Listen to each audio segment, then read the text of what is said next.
Kenapa Nabi Sulaiman membangun Candi Borobudur di Indonesia? Kenapa tidak di tempat lain? Kenapa harus di Indonesia? Al-Quran telah memberi petunjuk dan jawaban akan hal ini, yaitu di surah Saba. Karena negeri Saba adalah negeri yang diberkahi, negeri yang kaya akan rempah-rempah. Itulah kenapa negara penjajah dari seluruh dunia mengincar kekayaan rempah Indonesia yang tidak ada di negeri lain dan hanya ada di Indonesia. Negeri Saba di dalam Al-Quran itu tertulis, tidak ada di negeri lain. Negeri Saba, Wanasaba di Indonesia. Kota Sleman, kotanya Nabi Sulaiman. Pulau Solomo, pulaunya Nabi Sulaiman. Mana ada negara lain yang memberi nama kotanya dengan nama Sulaiman? Hanya ada di Indonesia. Dan Nabi Sulaiman adalah nabi terkaya di dunia yang kekuasaannya mencakup seluruh dunia. Dan memilih Indonesia karena Indonesia surganya dunia. Bahkan seorang peneliti terkenal Stephen Oppenheimer berkata dalam bukunya, jika surga itu berada di bumi, maka ia ada di Indonesia.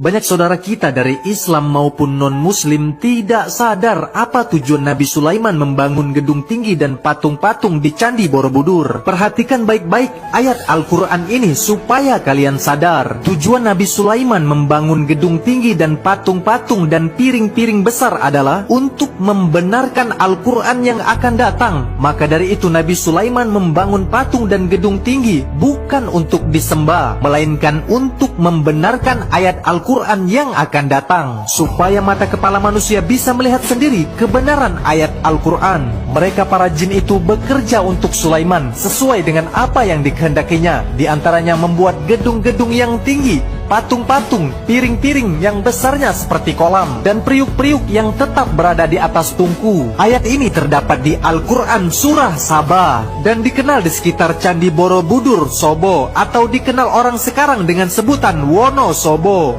Allah telah mengutus ribuan nabi dan rasul dari zaman Adam sampai Nabi Muhammad yang tersebar di seluruh dunia dengan membawa misi yang sama, yaitu menyembah satu Tuhan yang esa. Salah satu nabi terkaya di dunia yang tak asing di telinga pribumi Nusantara adalah Nabi Sulaiman, yang namanya berawalan dengan Su. Sulaiman, Su Soekarno, Su Soeharto, Su Susilo Bambang Yudhoyono. Bahkan Al-Quran telah menceritakan bahwa Nabi Sulaiman mampu membangun bangunan yang tinggi di zaman dengan memerintahkan jin atas izin Allah. Bahkan relief di Candi Borobudur identik dengan petunjuk Al-Quran. Kapal bahtera Nabi Nuh, Ratu Balkis yang mengira lantai Nabi Sulaiman kaca. Bahkan ada satu dupa yang belum selesai dibuat karena jin mengetahui Nabi Sulaiman sudah wafat dan jin itu meninggalkan pekerjaannya. Bahkan para peneliti tidak menemukan jejak pemahat maupun alatnya yang membuktikan candi itu bukan dibuat manusia. Bahkan Profesor Arsio Santos menyebut Indonesia adalah atletis yang hilang.